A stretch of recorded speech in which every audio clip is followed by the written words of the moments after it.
तुम नहीं जानते कि तुम कितने अनमोल हो। तुम्हारा मानव रूप में आना ही बहुत अनमोल है। पता नहीं कितने जन्मों के बाद तुम्हें ये मानव जीवन मिला, पर तुम इसकी कीमत ही नहीं जानते। तुम अपने जीवन को व्यर्थ की परेशानियों में बिता रहे हो। अपने मानव जीवन का उपयोग सार्थक रूप से क्यों नहीं करते? तुम प्रकृति को देखो। प्रकृति कितना कुछ देना जानती है। तुम पानी को देखो। तुम्हें पानी के लिए कुछ भी नहीं देना पड़ता, कोई मूल्य नहीं देना पड़ता पानी के लिए। हवा देखो, हवा भी तुम्हें मुफ्त मिलती है। और सूर्य को देखो, वो खुद तपकर तुम्हें रोशनी देता है। पेड़ पौधों को देखो, वो तुम्हें छाया देते हैं, फल देते हैं। तुम्हारा भी मानव जीवन में आने का मकसद ये है कि तुम भी किसी के काम आओ, पर तुम किसी के काम आते ही नहीं, सिर्फ अपने लिए सोचते हो। अपने मन में सेवा का भाव लेकर आओ। सेवा के भाव से तुम्हारे मन में करुणा जागेगी। तुम्हें सब लोग बहुत अच्छे लगेंगे। सेवा करने के लिए पैसे की जरूरत नहीं होती। कहीं भी लंगर चल रहा हो, वहां तुम सेवा कर सकते हो। किसी बुजुर्ग की भी सेवा कर सकते हो।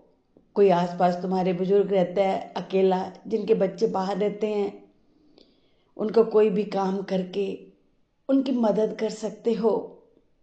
अपने मन में सेवा का भाव लेकर आओ।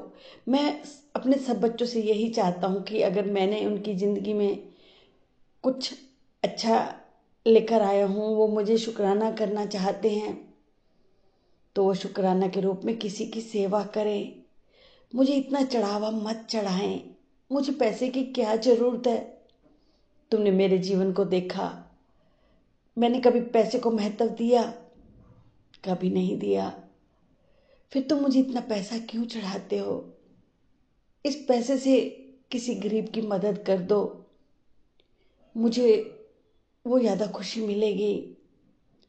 मैं बार बार तुम्हें कहता हूँ कि अगर तुम अपने बुरे कर्मों को काटना चाहते हो, तो अपने मन में सेवा का भाव लेकर आओ। सेवा के भाव से तुम्हारी जिंदगी में खुशियाँ आ जाएंगी। ये सच है कि बाबा हमारे सेवा से बहुत खुश होते हैं।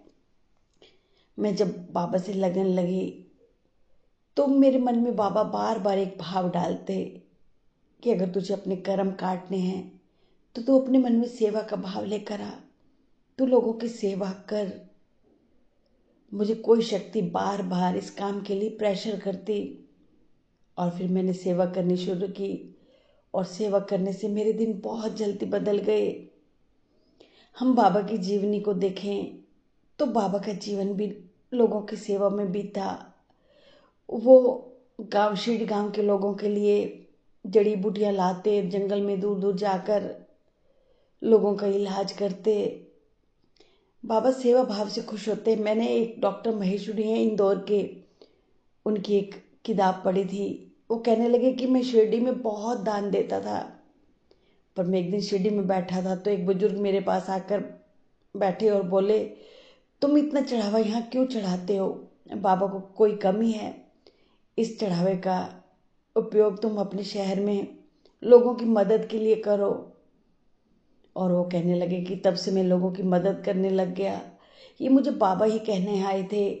बाबा हम सबसे यही चाहते हैं कि आप मुझे इतना चढ़ावा मत चढ़ाओ, इस चढ़ावे का उपयोग जरूरतमंद लोगों में करो। बाबा हमारे इस काम से खुश होते हैं।